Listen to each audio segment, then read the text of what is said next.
बिस्मिल्लाहिर्रहमानिर्रहीम। अस्सलाम वालेकुम। वो कैसे हैं आप? उम्मीद है इंशाल्लाह खैरियत से होंगे। और आज मेरे हमारा किचन में बन रहा है गोश्त भुनवा। सादा सिंपल तरीके से बनाऊंगी, बच्चियाँ जो आराम से बना सकें।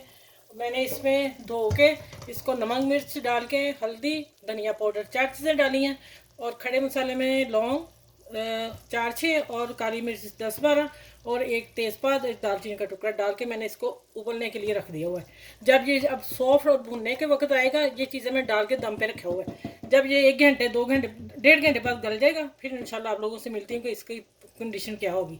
चले अब आप मेरे चैनल को लाइक करें, शेयर करें, सब्सक्राइब करें।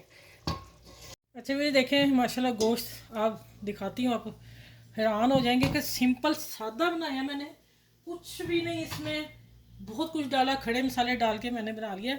और मैं हल्का सा गार्निश किया उस धनिया से, हरी मिर्च से, और ये काली मिर्च पीसी डालनी बस, इसके अलावा कोई मसाला नहीं, क्योंकि मैंने खड़े मसाले डाल दिए थे। अब इंशाल्लाह मैं आपको दिखाती हूँ, आप हैरान हो जाएंगे कि माशाल्लाह इतना सॉफ्ट। ये देखें,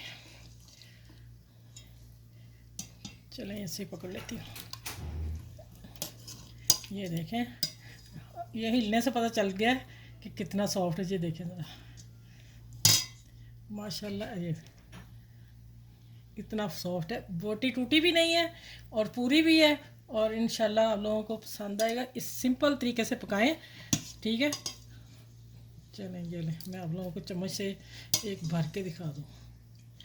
चलें ओए ये, चलिए आप अपना ख्याल रखिएगा और मेरी वीडियो को लाइक करें, शेयर करें, सब्सक्राइब करें और सब में शेयर करें तो मेरे चैनल को अच्छा चलिए सबके साथ शेयर कीजिएगा। अपना ख्याल रखिएगा। और इस गोश्त के सिंपल गोश्त देखें, शोरबा भी कितना मज़ेदार देखें और गाढ़ा भी, ठीक है। अपना ख्याल रखिएगा और इस वीडियो को सब में दीजिएगा। अल्लाह हाफिज़। अपना ख्याल रखें बहुत ज़्यादा।